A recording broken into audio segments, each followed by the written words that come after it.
జై శ్రీరామ్. సద్గురువులు సత్యదర్శులైనప్పటికీ జ్ఞానులైనప్పటికీ కూడా దేవతలందరినీ కార్యానుకూలత కోసం ప్రార్థన చేయడం వారి దైనందిన జీవితంలో గమనిస్తాము. మనం కూడా ఆ విధంగా దైవ ప్రార్థన చేయడం చాలా ముఖ్యము.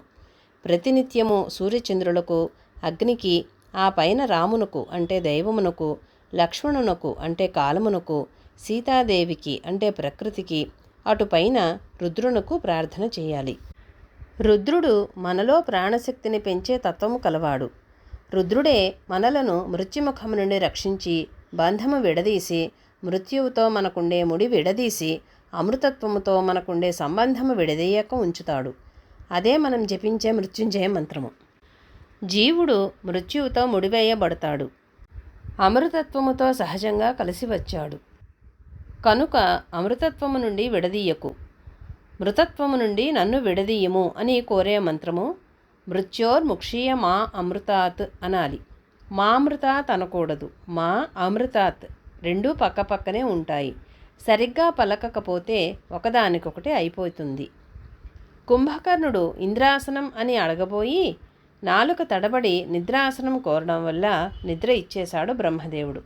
అందుకని మనం పలికే విషయంలో ఉండే భావాన్ని సరిగ్గా అవగాహన చేసుకుని పలకాలి.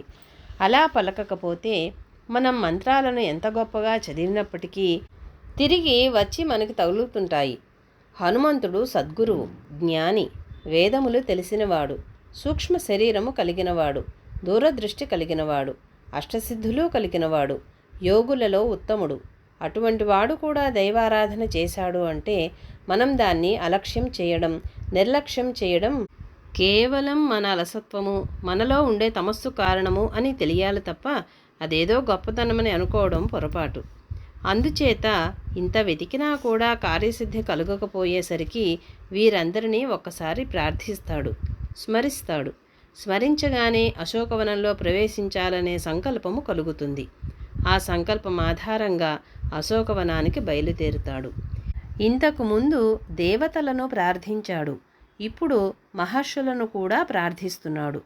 మనము కూడా ప్రతినిత్యం ఒక్కసారి సప్తఋషులను భావన చేయాలి. ధ్రువుణ్ణి, సనక సనందనాదులను, గురు పరంపరను ఒక్కసారి భావన చేయాలి. ఇవన్నీ మనం ప్రతినిత్యం చేస్తుండాలి. దిక్కులను, దిక్కుల అధిదేవతలను ఒక్కసారి గుర్తు తెచ్చుకొని దండం పెట్టుకుంటూ ఉండాలి. ఆ మహావనంలో అనేక అవాంతర ఉద్యానవనములున్నవి. ఆ మహావనము ఉదయిస్తున్న సూర్యకాంతితో తేజరిల్లుతూ ఉంది. వివిధ వృక్షాలు పూలతోనూ పండ్లతోనూ ఉన్నవి. అక్కడ మదించిన కోకిలలు కుహుకుహు నాదాలు చేస్తూ, తుమ్మెదలు ఝుంకారం చేస్తూ, నెమళ్ళు మత్తెక్కి కేకలు వేస్తూ ఉంటాయి. ఏ ఏ జంతువులు ఏ ఏ కాలాలలో ఉత్సాహాతిరేకంతో ఉంటాయో ఆ అశోకవనంలో ఆయా జంతువులన్నీ ఆయా కాలభేదం లేకుండా అన్ని కాలాల్లోనూ ఉత్సాహాతిరేకంతో ఉంటూ ఉన్నవి. అక్కడి మహావనంలో ఆ వరారోహను, ఆ అనిందితను, సీతాదేవిని హనుమంతుడు వెతకడం మొదలుపెట్టి ఆ చెట్టు మీద నుండి ఈ చెట్టు మీదకి, ఈ చెట్టు మీద నుంచి ఆ చెట్టు మీదకి దూకుతూ ఉంటే ఆ చెట్లన్నీ కదిలిపోయాయి.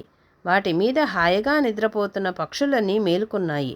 భయపడిపోయి రెక్కలల్లాడించుకుంటూ ఆ పక్షుల గుంపులు ఆ చెట్ల మీద నుండి ఎగిరిపోతూ ఉంటే వాటి రెక్కల తాకిడికి ఆ చెట్ల నుంచి రకరకాల రంగురంగుల పూలతో అక్కడి భూమి సింగారించుకున్న సుందరాంగి వలె శోభించినది. జై